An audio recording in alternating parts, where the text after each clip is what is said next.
This video is sponsored by Card Kingdom. If you click on the link in the description below, it'll take you to their store and they'll know I sent you there.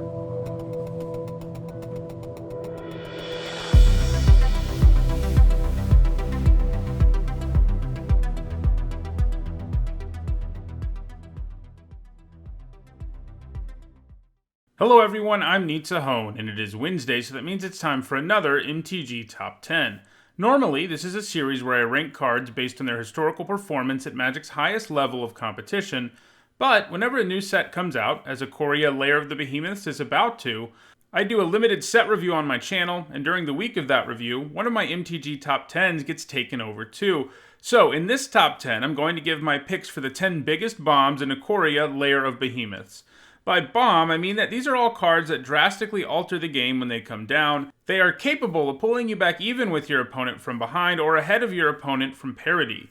These are 10 cards that you most want to get in sealed pools or in pack one, pick one scenarios in draft. If you're interested in hearing about more than just the powerful rares and mythics in the set, you can always watch my set review, a series of videos where I give my thoughts about every card in the set. You can find a link to it in the description. Alright, let's start off with the bomb I have at number 10. At number 10, I have Quill Phoenix.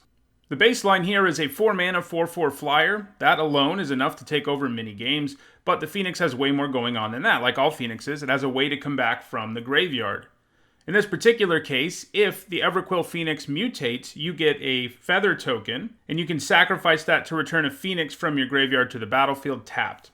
Quill Phoenix is the only Phoenix in this set and limited, so that's all it will ever be. It is interesting for other formats, though, that is tribal. You can return any Phoenix, not just Quill Phoenix. But yeah, you can bring Quill Phoenix back, and if you're mutating Quill Phoenix onto something, you'll be getting potentially some additional keyword abilities and that special token. And if you mutate something onto the Phoenix when it's already on the battlefield, that counts too. That will also get you a feather token. So basically, it's very hard for Quill Phoenix to remain dead. Your opponent might have one opportunity to make sure it does, but not really, because even if you're just mutating it onto something in play, you're going to get that feather token and mutate somewhat counterintuitively. If an opponent destroys the creature that you're trying to mutate onto in response, the creature just comes onto the battlefield as a regular creature, so you'd still get the 4-mana 4/4 flyer. So it's very difficult to keep Quill Phoenix dead. And the fact that it can give flying to other creatures and this powerful ability to come back from the dead, all of that makes it a bomb, a really good card that will just take over games a lot of the time.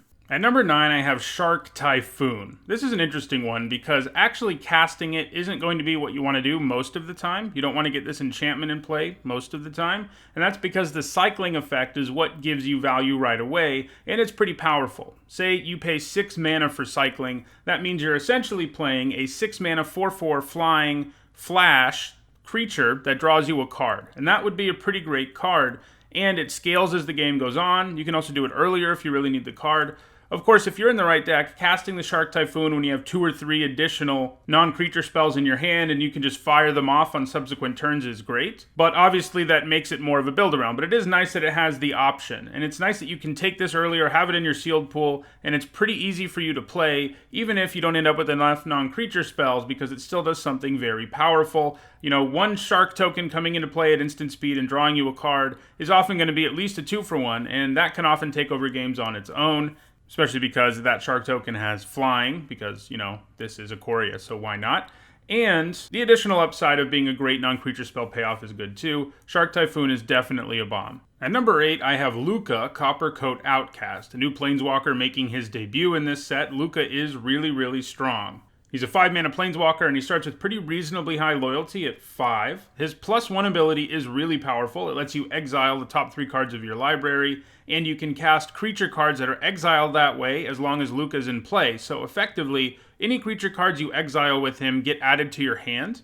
Now, if Luca dies, you lose them, but in the meantime, they are in your hand. His -2 isn't the most incredible thing ever, but it is nice. It lets you exile a creature you have in play, and then get a creature of higher converted mana cost from your deck. It's obviously kind of random, but most of the time you will upgrade your creature, and this can be useful if you, say, attack with a creature, it does its thing, but you really need a blocker to protect Luca. You can then use the -2 when you're bound to find a blocker. His -7 is pretty strong too. If you have any kind of board presence and you can get there, which it only takes 3 turns to get there, it will often kill your opponent, especially because the +1 will be getting you extra creatures in play frequently.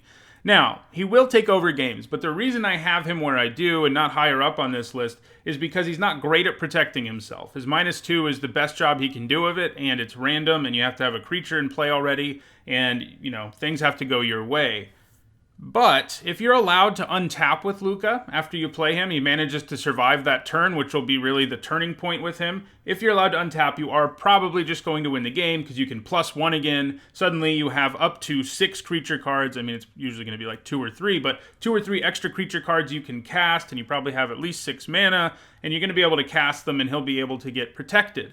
But I do have him 8, which, is still a bomb, a really good bomb in this set, but I have him at 8 because he doesn't protect himself right away. He needs a little bit of help, and after that one turn, he will be able to protect himself and take over the game in most cases. So yeah, Luca, definitely another bomb. At number 7, I have Kogla, the Titan Ape. So a huge creature is a 6-mana 7/6. He also fights something when he comes into play. These green creatures that fight things when they come into play always play really, really well. This is because it's not that hard to set up a 2-for-1. Kill something smaller and then use that creature to trade with whatever larger creature your opponent might have. And Kogla is one of the best versions of a fight creature we've ever seen because he's a 7/6, meaning he's going to be able to kill a whole lot of creatures with his fight effect. He also has the ability to destroy artifacts and enchantments, which won't be huge in this set, but it is additional value. And he also can return humans to your hand to become indestructible. So potentially, if you have 8 mana when you play him and a human in play, he can fight anything and kill it and obviously stay alive. He's also a really problematic attacker because he can gain indestructibility. Humans he returns, some of them might even have enter the battlefield ability, so it's not so much of a downside. Kogla's just going to take over games when he comes down, getting you a 2-for-1 at a minimum in most cases, and usually staying in play indefinitely until he wins the game for you. At number 6, I have Quartzwood Crasher. This is a 5-mana 6/6 trampler, already a pretty great rate, but the damage trigger that it has is what's really incredible. So anytime a creature with trample damages your opponent, or multiple creatures with trample damage your opponent, you get a creature token, a dinosaur who has trample itself, that is as big as all the trample damage you did to your opponent that turn. So that means the Quartzwood Crasher on his own is great, but if you're in the red-green deck, and you probably are because you're playing the Crasher, you're going to have other trample things around too because that's the red-green archetype. So sometimes he'll come down and right away you can attack with tramplers and start making these dinosaur tokens. Right away. So having a big impact on the board immediately.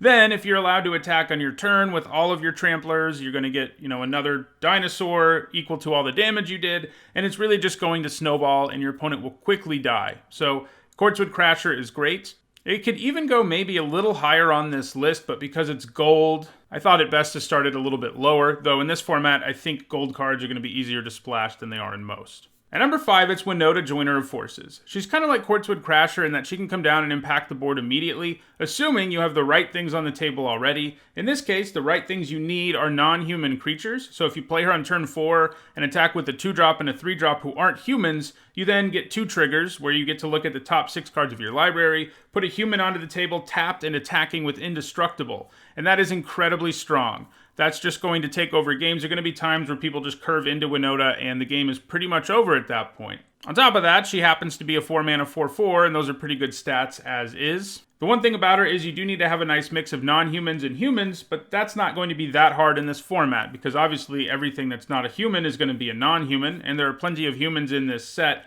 who can be in your deck. And you don't need a million humans. You're looking at the top 6 cards. You can probably even get away with like 5 if you're looking at the top 6 cards.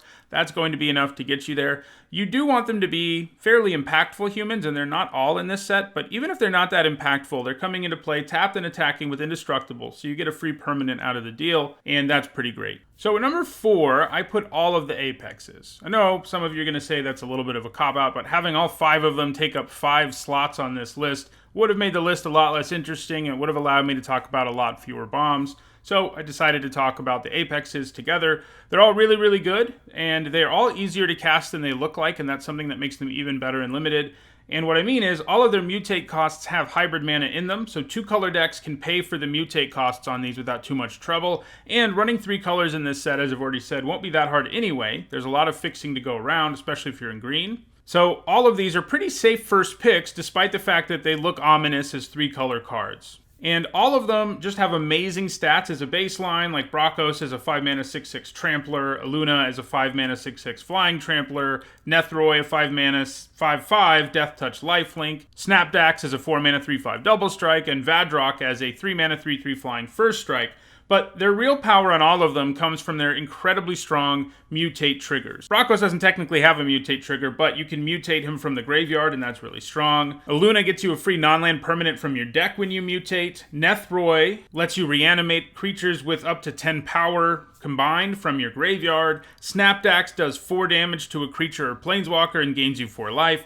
And Vadrok lets you cast a cheap instant or sorcery, or non-creature spell in general actually, from your graveyard. They all do things that will dramatically offset any sort of danger of getting 2 for 1 because of mutate, because they all give you 1 full card of value. All of them are really, really good. I think it's kind of splitting hairs to say which ones are the best and the worst. In my set review, I said I do think Vadrok is maybe the least powerful, if only because his trigger asks you for a lot more help. You know, Nethroi asks for help in the graveyard to some extent, but it's a lot more flexible than just a cheap non-creature spell. But they're all really great. You're going to first pick any of them when you see them. You should consider trying to splash them, even if it's just for their mutate cost in some cases. They're all incredibly strong. They're all very clearly bombs who will take over the game between their valuable mutate triggers and their impressive stats. At number 3, I have Luminous Broodmoth. So the Broodmoth is a 4-mana 3/4 flyer. Those are already pretty good stats, but obviously most of the value comes here from its very powerful ability, and that is that anytime a creature you control without flying dies, it comes back to the battlefield with a flying counter on it. The great thing about the Broodmoth is that the turn you play it, it's usually going to have an immediate impact. Even if it's just the early game and you only have a 2-drop and 3-drop, you're suddenly able to just attack fairly recklessly with that 2-drop and 3-drop. Your opponent has to choose between trying to block one of them and trade with them, which is going to be really ugly, or just taking the damage. Even if it's a block where their creature doesn't die, they still have a difficult decision to make. And if you play Luminous Broodmoth in the mid-game or the later game, that problem is just going to be magnified even more. And that means that the Broodmoth has a very immediate impact on the board. So even in most cases, if you play the Broodmoth and your opponent can kill it right away on their turn, it's usually going to already have wreaked havoc on the board and given you a ton of value, even if that happens. Now, if they have something instant speed, that's a problem, but that's true of pretty much all the cards on this list. But the Broodmoth can really just alter combat drastically and really take over games, and that is what a bomb does. At number 2, I have Durgabat. Durgabat is another very efficient flyer as a 4-mana 3/3 with flash and flying. Sometimes that's enough to win games for you. You don't even need the nice mutate part of the card, but the mutate part of the card is what really pushes it all the way into being the second biggest bomb in this set, in my view, because with mutate, it's kind of like a 6-mana Ravenous Chupacabra, where it can destroy any creature or planeswalker in this case, actually, if that comes up. And obviously that's going to mitigate against any risk of mutating in the first place, because you're going to be getting rid of a card by mutating. And being able to give flying to something that might be larger than the Durgabat is great, or upgrading a smaller creature on the board into a 3/3 flyer is great too. And sometimes, especially if you're doing the upgrade part, it's going to allow you to get even more than the 2-for-1 that you can get out of mutating in the first place, because you can suddenly have a 3/3 flyer who can block something and kill it in combat. So that is a very real possibility. Keep in mind, too, with all of these mutate creatures, if you play them early, like you play the Durgabat as a 4-mana 3/3 flash flying, because that's what you need, you can mutate onto it later and still get that trigger for every single time you do mutate going forward. So the Durgabat can take over games, especially if you have other mutate creatures around. It's just an amazing premium removal spell with an amazing flying body attached to it, and it's pretty hard to say no to that.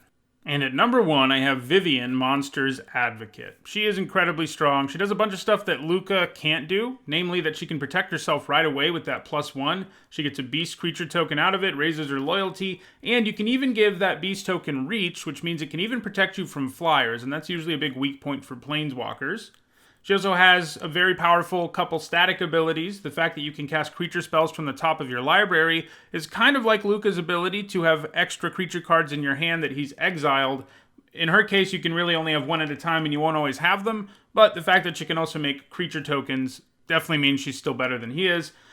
She has less abilities, and her -2, while good, isn't incredible. I think her +1 normally is going to be better, but her -2 is nice. It lets you Next time you cast a creature spell, search your library for a creature card with lesser converted mana cost and put it onto the battlefield. So that helps you protect her too, in the sense that you get an extra body on the table. She does start with low loyalty, but I think that's fine because she protects herself so well and gives you card advantage, and she'll just take over games. You don't have to wait to untap and sort of have your fingers crossed that she'll survive. She's going to survive most of the time, unlike Luca, but both of these monocolored planeswalkers in this set are huge bombs. Well, that does it for this video. If you enjoyed this video, don't forget to like it and share it so that others can enjoy it too. If you want to make sure you catch future MTG Top 10s and Ikoria Lair of Behemoths limited content, don't forget to subscribe. And thanks for watching.